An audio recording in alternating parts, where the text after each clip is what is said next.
With the cycle resets just around the corner, you are going to be looking for some direction to take. So today, I'm going to share all the knowledge I know when it comes to factions.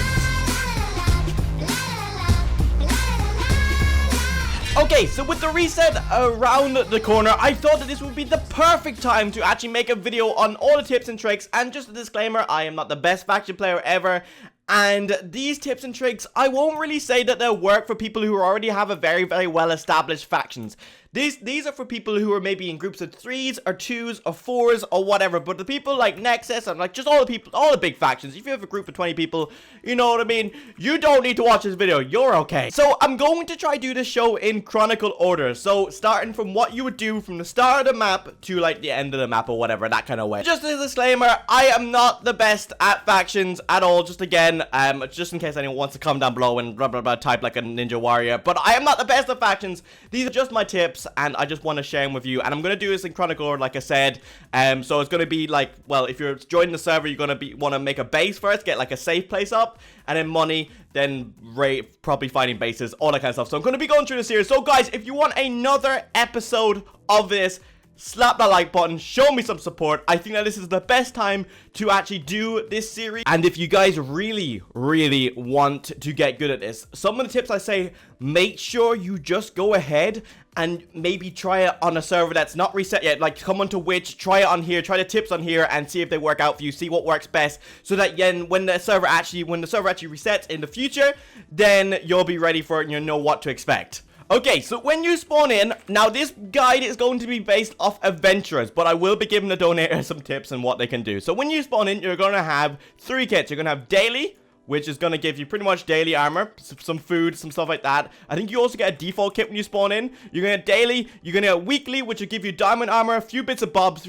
few bits of supplies. Now, I would hold off on doing these, and maybe not straight away, but if you want to do it straight away, you can. That's up to you.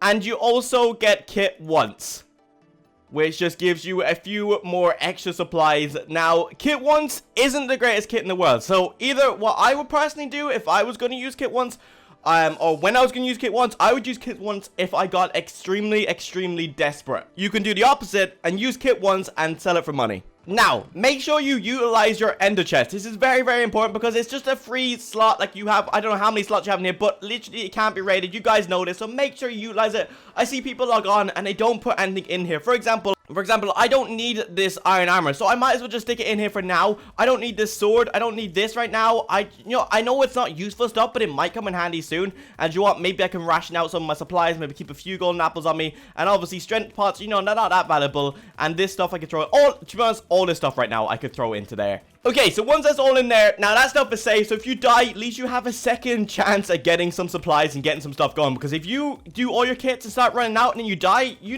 lose all this. That's everything. That's all your starter kits gone. The only way you're going to get another thing is either wait a day for kit daily, or you're going to have to buy a rank for stuff, or do the good old grinding out the gear yourself. That's all, you know what I mean? By mining. By actually mining. But anyway, so the first thing you want to do is /wild. You're going to want to search. Now, if I see this would be, I'm not going to give you this tip because this is what I would do. Now, when I start by myself, usually I just run out straight away. Everyone does. You do /wild, you run out. Now, whatever you do, do not run to the corners or do not run to the world border. If you run to the world border, that is the wrong thing to do, because think about it. Everyone's going to be at the world border. Everyone is going to be at the world border. So don't build along it. Don't build whatever you do. Don't go for the corners unless you want a corner base and you're going straight for a claim base if you can. But only really, from what I know, the big factions can actually do that because obviously they have the players and they have the claims for it straight away. So if you go to the corners or you go to the edge of the border, your base will not last as long compared to a base not at the edge of the border. The best tip I can give you is to run out far, but not in the middle of the map, but not at the border of the map, kind of in the middle of that, if that makes sense. So we're on pay right now. So okay, how can I do this? Okay, so imagine, okay, right, here we go. So imagine this is the map, okay? This is the map. This is the beautiful map. Let's just say, well, spawn could be anywhere. It's actually not always in the middle, but okay, we won't even talk about spawn. So say we did /wild and we ended up right here. Okay, so this is us running out, as you can see. I look pretty happy, I've just spawned in new world. Okay, so let me talk about it. Okay, so this So let's just say, you know, this red, all this is the border of the map. Obviously, I'm just doing this because it looks really cool, okay? I feel like a teacher right now. And then let's say this is what I'm gonna just imagine this line. So, okay, so just imagine this. Okay, so this is the area where you don't really want to be because most people run there and they just build bases there. They think, I don't know why, but they think, oh, I'm at the edge of the map. It must be the safest. It's not, because everyone has the same idea. Get as far out as possible. That is the idea. Everyone wants to get out here. And all the big factions will be here. This is where you will see the most activity going on because they want these freaking corners. They want them bad. And like they will go through, they will literally sprint there, and there'll be probably all these corners. These 4 factions that claim these corners would probably be big factions with probably 20 plus members already. When I said don't be in the middle of the map and don't be at the border of the map, kind of be in the middle of that, I mean kind of this. So that's the border. I mean like this. This makes no sense, but it makes sense in my eyes. I know this drawing is pretty bad, but just say this is the middle. This is the edge of the map. This is the border of the map. This is where you want to be for sure. Now, it doesn't mean that your base isn't going to get raided, but it's the low traffic areas. The only time there's going to be traffic here is that when people are running out to the border, right that way or that way, whatever. So obviously the only times they're really going to be in there if they're running through to get to the edge of the border. Now, if you're unlucky and someone runs through the way that you built, say your base is here, and this guy was running out and he builds a base right there, then you build a base right there and he runs across it, then that's very, very unlucky if he finds it. Let's just hope let's say we live in a perfect world and you don't x-ray. If you play in it smart and you're not really creating a lot of entities in your base, you should be good. But most of the time, you know, you watch my Catch a Hacker series, he's probably gonna x-ray you.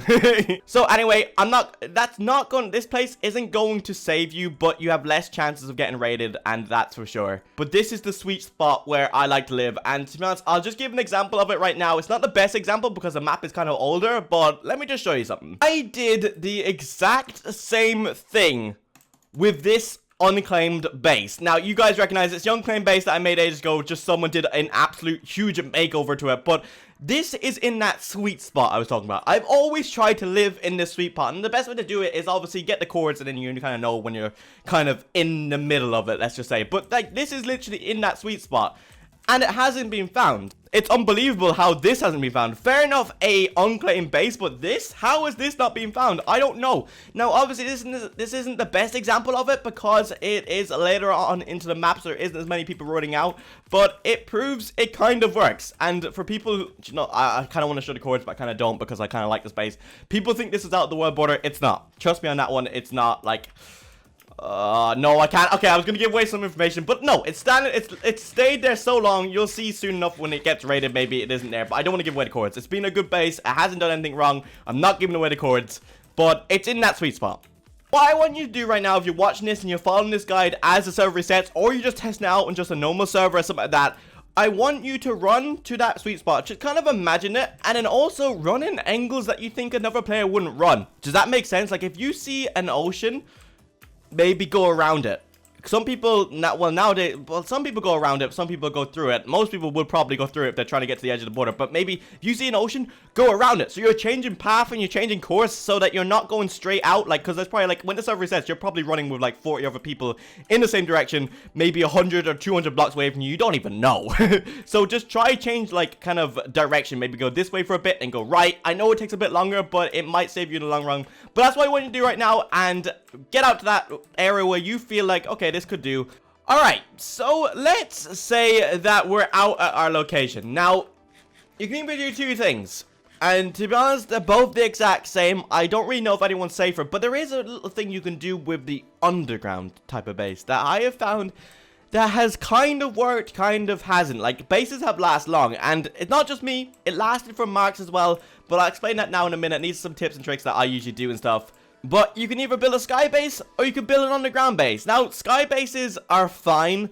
The only thing about sky bases, once you get your spawner, which is another thing you're going to be saving up for, which I'll go into the next episode. Once you get your spawner, where you're going to put your spawner, you're going to have to make 2 bases. But maybe that isn't a bad thing. See, there's all different ways of playing this up, because whatever happens, you're most likely going to get raided. Your whole goal, guys, your whole goal is to make enough money to get enough supplies, like not obsidian, just cobblestone, to somehow make some sort of a claimed base. Even if it's just underground and just some water walls and stuff like that, you don't understand. That would probably be the difference between getting a raid or not, because most people will look at that and be like, I can't raid that, even if it's a really, really simple base. So just make sure that you just get enough supplies as quick as possible, and don't be thinking that these unclaimed bases are your bases to actually properly live in. They're your safe haven for now. On reset, they probably won't last that long unless you get super lucky. Okay, so there's two types of bases that you can build. Now, just before I show these two, you know them, but I'm gonna just show you, I'm gonna give you some tips on those types of bases. Now, so, first tip I'm gonna give you, do not, and I mean it because I am like a hawk when it comes to these things, do not grief your own area. For example, if you're going to be living right here, if you're going to have a base underneath here or a sky base above there, do not go mining wood here. Don't go mining wood and leaving bits and bobs like that. Don't do that. That is a no-no, because that is a clear sign that this is an active area. Someone has been here, and someone has been here, and especially and wanted wood for something. Do you know what I mean? If I see no ocean about, like if I look around and I see no ocean about and I see half a tree mined like this, I'm going to be like, okay, so someone obviously wanted something for chests, probably. So either there's a sky base above me, or there's a base below me. So just leave your area alone. If you want wood, just run off of that direction and trick them down there. Like, for example, if there's a tree down there that's mined,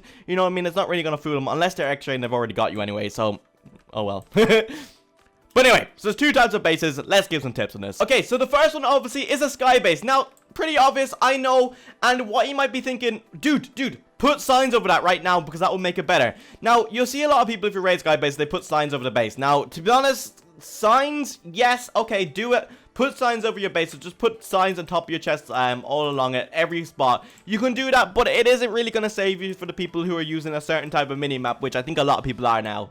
And what this minimap does is it makes sky bases pretty much visible, even if there's signs on the chest. So the best tip I can give you for this is make your base as small as possible. As many chests you need, make it as small as possible. Now, I see a lot of things, and I don't even know why, but when people build sky bases, they build these massive floating castles, pretty much, of just chests. You do not need that if you're starting out. Remember, these bases shouldn't be, if you're thinking of living in these bases for like the whole map or something like that, you shouldn't be thinking that. Your goal should be to save up as much cobblestone as possible, and then just build a cheeky claimed base underground with some water over it, and that would protect you better than these type of stuff, because this is leaving you vulnerable to everyone. Okay, so pretty much this is an underground base. Now, this is personally the base that I would go for, just because out of personal preference, because they're both not safe. They're kind of both the same. I don't know, they both have their own different safety areas. Let's say sky bases are handy because some people might spot them. For example, someone might be X-raying or using chest finder, for example, but won't see a sky base because he might be looking down at the ground more often than anything. So that's another plus. Or people, and well, these bases, well, obviously they can kind of store more. You can kind of do a bit more of them, and you can do kind of more things maybe to protect it as well. So like I said, keep this base small. Everything needs to be small. And also don't go decking out your base with like quartz and stuff like that. Not just yet, because you don't want to make a flashy invitation to some sort of hacker now, do you? I don't think you do. So what I can say is, pretty much make a base. This is super size, you know, it has enough chests here. You can start racking up all your cobblestone here, and you know what I mean? You don't have to go buying the cobblestone. Mine the cobblestone. It shouldn't take too long, hopefully. But like I said, if you're living in this type of base and this stands for a while, you could turn this base into your claim base by like mining out up top and then putting water over it and then making a few walls. It would just make it a lot harder for people to cannon you, especially at the start of the map, because people might not have a lot of TNT to do that kind of stuff. So with this base, you can kind of make this base a bit better for you. Let's just say that. So pretty much what you can do is you can cover this base in coal. Now, obviously, if someone press X, not all X-rays block it, but some X-rays do. Now, I've used this before. Marks has used this before, and the bases have worked out a little bit. They've lasted longer than a base with no coal ore, and that's the truth. We have literally tested it, and that's the truth. I don't know if it's just down to luck, but it's something we do just to be extra safe. You can have dispensers. Now, this probably, if you had this, your base would probably last a lot longer compared to a chest base, because obviously chest finder, they don't even need to be X-raying. They can just spot the chests underneath the ground, and then they can just raid you. So this would probably save your base if an X-ray was walking past. Depends if they're X-ray or not. They could spot it. I'm not sure if chest finder comes with a dispenser finder. I'm not really too sure, but I know for sure this is a lot safer compared to the chest. But like I said, nothing is super safe. Like I said, the goal is to get out of these type of bases as quick as possible. Guys, so covering your base in coal won't be easy, but can be done. If you can talk, if you, like, some of you might have friends, if you know a donator, they could give you a silk touch, you could rent one, I don't know, just to get this base a little bit safer. It's a little investment, it's a cheeky investment, might cost a bit, but it would get you some. Obviously, for you donators out there, you obviously get a silk touch already, so you can go ahead and start covering your base in coal very easy, but for non-donators, you're just gonna have to find a crafty way at getting some coal ore. Maybe, to be honest, if people are mining for money, maybe they might give you the coal ore because obviously it doesn't sell for much. They might give you it. So now you might be wondering, wait, what about if you want to grind heads? Because obviously Psycho is about grinding heads and leveling up and stuff like that. So, like, what are you going to do there? Now, non-donators get 2 set homes from what I believe. Now, this is something that I would do and I would constantly do because you're not putting your eggs into one basket. You're spreading them out. So what I would do, I would have 1 home at the vault room where you're storing cobblestone, storing supplies to get a proper claim base. And then I would have 1 home at like a grinder base, which is like, say for this, just where you can just literally grind and sell mob heads and level up and stuff like that. And also I will tell you, but this idea is a lot better because you're spreading out. If this base gets raided, at least everything gets raided. Because you see a lot of people have their bases all in one pot. And I know what can happen is, obviously, if you want to look for bases in the future and you have 2 homes at 2 different places and you're only a non-donator, you might have issues there. But maybe you save the cords to your grinder base so you can run back there if you need to desperately set your home somewhere else.